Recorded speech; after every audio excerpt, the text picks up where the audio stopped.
ലാൽ സാറിനോട് ഞാൻ പറയുമ്പോഴും ഞാൻ സിനിമ മുഴുവനാണ് പറയുന്നത്. എനിക്ക് ഒരു കഥാപാത്രത്തിന് അവരുടെ പോർഷൻ മാത്രം എന്ന് പറയുന്ന രീതിയില്ല, അതിന് മുഴുവൻ പറയുകയാണ്.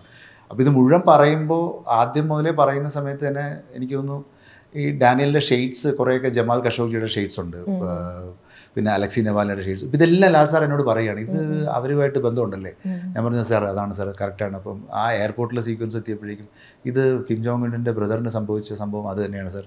അപ്പോൾ ഇത് ഇങ്ങനെയല്ലേ കാർലോസ് ഗോസിനെ നമ്മൾ അവിടെ നിന്ന് എക്സ്ട്രാക്ട് ചെയ്ത്, അതെ സാർ അതാണ് ആ മ്യൂസിക് ബോക്സ്.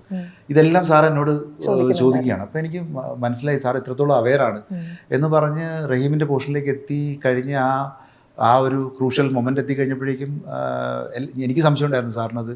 പക്ഷേ സാറ് കഴിഞ്ഞ് പടം കേട്ട് കഴിഞ്ഞിട്ട്, കാരണം അദ്ദേഹം റഹീം ഒരു മാർട്ടേഡം ആഗ്രഹിക്കുന്നൊരു വ്യക്തിയാണ്. അദ്ദേഹം സിനിമയിൽ പലപ്പോഴും പറയുന്നുണ്ട്. അപ്പോൾ അതൊരു ബാറ്റിൽ ഫീൽഡിൽ തന്നെ മാർട്ടേഡം വേണമെന്നില്ല, ഒരു കോസിന് വേണ്ടിയിട്ട് ഒരു മാർട്ടേഡം ഉണ്ടാവാം. അത് അദ്ദേഹം വളരെ കാര്യമായിട്ട് അക്സെപ്റ്റ് ചെയ്യും. എനിക്ക് വേണ്ടി ഇത് മതി, എനിക്കുള്ളത് ഇതിനകത്തുണ്ട്, വേറൊന്നും വേണ്ട, ഇത് ഞാൻ ചെയ്യാം എന്ന് പുള്ളി അവിടെ വെച്ച് തന്നെ സമ്മതിക്കണം. അതൊരു വല്ലാത്ത മൊമെൻ്റ് ആയിരുന്നു ഞങ്ങളെ സംബന്ധിച്ചോളം. പിന്നീടാണ് നമ്മളിത് ആലോചിക്കുന്നത്, ഇതൊരു മമ്മൂട്ടി മോഹൻലാൽ പടമായല്ലോ എന്നുള്ളതിനെ കുറിച്ചൊക്കെ നമ്മൾ പിന്നീടാണ് ആലോചിക്കുന്നത്. അങ്ങനെ നമ്മൾ സത്യം പറഞ്ഞ ക്യാരക്ടേഴ്സായിട്ടാണ് അവർ വന്നത്.